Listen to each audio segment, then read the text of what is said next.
A humanidade tem enfrentado catástrofes naturais e humanas ao longo de toda a sua história.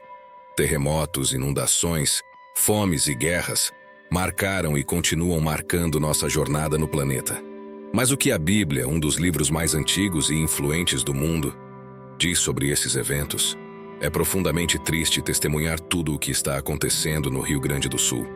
É impossível mensurar a dor daqueles que perderam entes queridos e todos os bens materiais que acumularam durante suas vidas.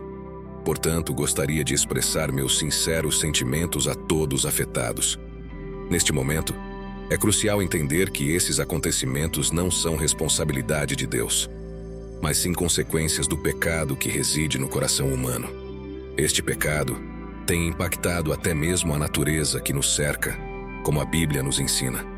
Por isso, agora não é hora de procurar culpados ou apontar dedos, mas sim de refletir internamente e redirecionar nossos corações para Deus.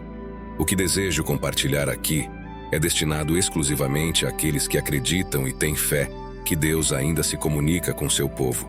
A Bíblia, em Amós, capítulo 3, versículo 7, afirma que Deus não realiza nenhuma ação na terra sem antes revelar seus segredos para seus profetas. Esse princípio, estabelecido no Antigo Testamento, continua válido no Novo Testamento, que reafirma a continuidade do ministério profético. O apóstolo Paulo, uma figura central no cristianismo, enfatiza a importância de examinar todas as profecias para discernir se elas realmente provêm de Deus.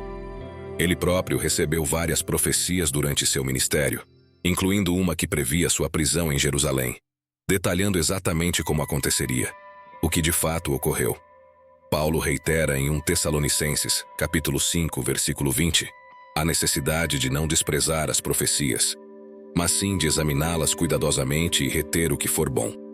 Essa orientação destaca a responsabilidade de cada crente em avaliar as mensagens proféticas, assegurando que elas se alinhem com a verdade divina e contribuam positivamente para a vida espiritual.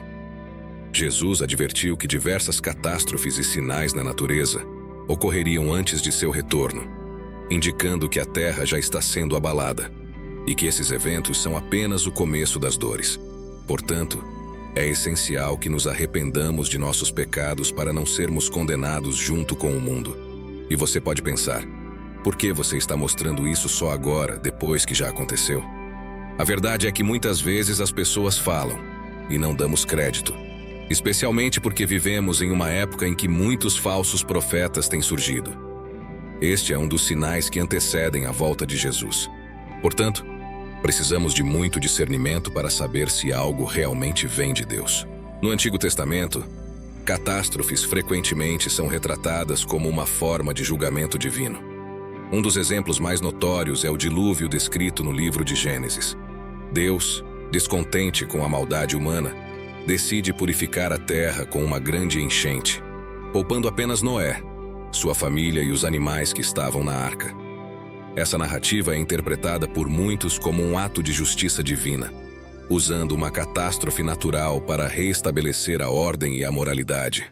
Essas intervenções são vistas como formas de corrigir desvios morais e de restaurar a ordem moral quando a humanidade se desvia dos caminhos de Deus.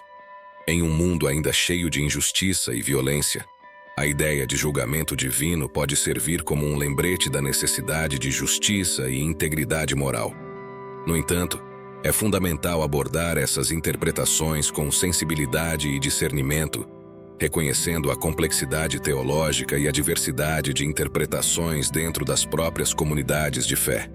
Na Bíblia, especialmente no livro de Jó, as catástrofes são retratadas de uma forma diferente, destacando-se como elementos dentro de um plano divino mais amplo, muitas vezes misterioso para os seres humanos. Jó é uma figura central nesta discussão, pois sua história é profundamente ligada ao tema do sofrimento e da soberania de Deus. Jó era um homem justo e temente a Deus, que de repente se vê submetido a uma série de catástrofes terríveis. Ele perde seus filhos, suas riquezas e sua saúde. Apesar dessas adversidades, Jó não renuncia à sua fé, embora questione a justiça e o propósito de seus sofrimentos. A narrativa de Jó não apresenta suas provações como punição por pecados específicos, mas sim como parte de um teste divino e um plano maior que ele não consegue entender completamente. No Novo Testamento, Jesus menciona catástrofes, como a queda da Torre de Siloé. Em Lucas, capítulo 13, versículo 4, como lembretes da fragilidade da vida e da necessidade de arrependimento. Ele ensina que tais eventos não devem ser vistos simplesmente como punições divinas, mas como chamados para que as pessoas reconsiderem suas vidas e se voltem para Deus. A Bíblia também oferece uma mensagem de esperança e renovação. No livro de Isaías e em Apocalipse, há promessas de novos céus e nova terra, onde não haverá mais lágrimas, dor ou sofrimento. Essas visões proféticas oferecem conforto e esperança de que, apesar das catástrofes e sofrimentos temporais, há um futuro glorioso reservado para aqueles que confiam em Deus.